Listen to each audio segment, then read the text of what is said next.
I used to think competing would solve all my problems. I would become a fitness coach, get all the followers, make all the money, be successful, build a following. But at the end of the day, once I actually achieved my goal, I still felt a little bit disconnected and empty inside. So if you're striving for something, if you're working towards that goal and you still feel a little bit empty inside, then this video is for you. For so long, I thought success meant winning shows, getting validation, getting likes on social media, becoming an IFBB pro. But what they don't tell you about all those things is that if you're not happy with yourself and you haven't done the inner work, then having all those things, you're still gonna feel a little bit empty inside. And to build a body and reach that level of success, right? We all define our own version of success. And for me, I thought success was having a title, building a legacy, having followers. And even when I achieved those things, I built a business, I made a lot of money, I grew my social media, I became a fitness coach, I became an IFBB pro, I became Miss USA, there was still a part of me that didn't feel aligned with who I wanted to be. And the more I started sharing my story and really understanding that part of myself, I started to feel more aligned with who I wanted to be, because I found that success wasn't found in the title, it wasn't found in winning shows, but it was found in defining what that meant for myself. I thought that if I would compete and win and do all these shows, that I'd feel complete and that everything would be magical and rainbows and life would be perfect. But that led me to making a lot of sacrifices in my life.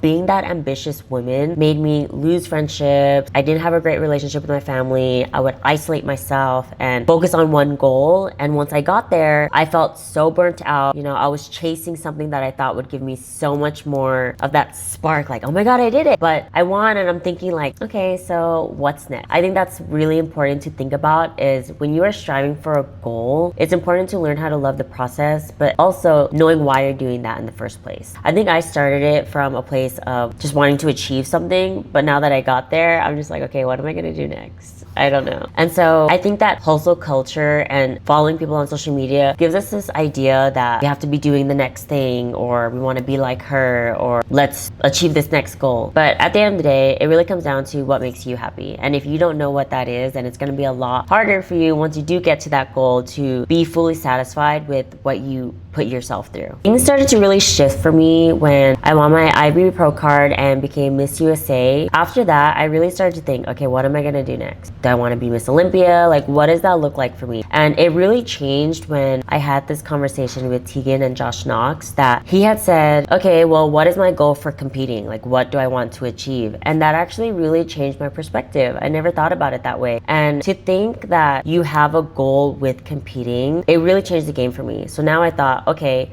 my goal is to win a pro show. Like, I've always wanted to do that for myself, because that is a big achievement that I've always wanted to accomplish. And once I do that, I don't see myself continuing that. And I think that really sets a clear path for the direction that I wanted to go. I always thought, okay, if I wanted to be Miss Olympia, like, do I want to live that type of life? I will look at the top competitors, the lifestyle that they had. Obviously, I don't see everything that goes on in their life, but I'm looking from a social media perspective, like, okay, they're training all the time, they're kind of at the gym all the time, eating the same meals all the time, they share the same thing all the time. And yes, I love structure, I love routine, but I cannot see myself living that type of life. Like, to me, that is boring. I don't want to do that.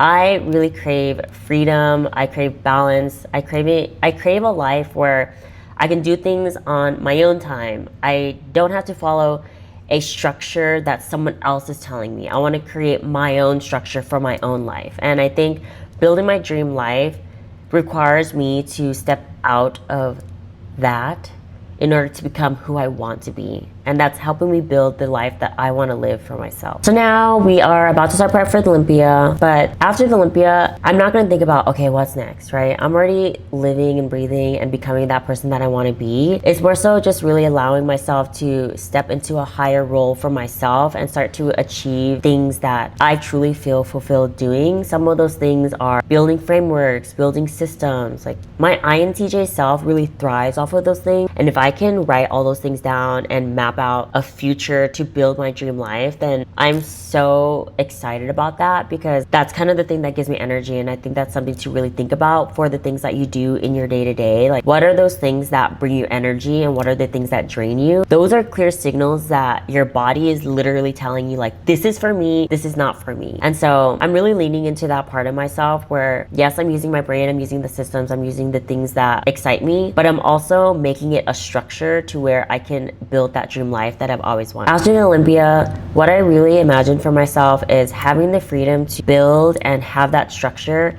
without being tied to a certain event, a goal, but really mapping out and designing the life that I want. Like, just think about like a Pinterest board, right? Like, I've always imagined myself having that type of life, and I know exactly how to use frameworks and systems to build it. So I'm really excited to take you guys throughout the journey. YouTube is a space for me that is gonna allow me to be creative, but also just document what I'm going through. Just similar to how Instagram used to be a space for me to document my fitness journey, YouTube is gonna be a space for me to get deeper into my thoughts and just share some of the lessons that I've learned, some of the thoughts that I'm having, and just take you guys along with me so that you can learn how to build the life of your dream as well. So if you are a high achiever, you wanna learn more about yourself, you want to build your dream life, build your Pinterest board dream life, then subscribe and follow along, because there's going to be a lot of lessons, a lot of learnings, but also a lot of structure and vision so that you can actually move forward without overthinking things anymore.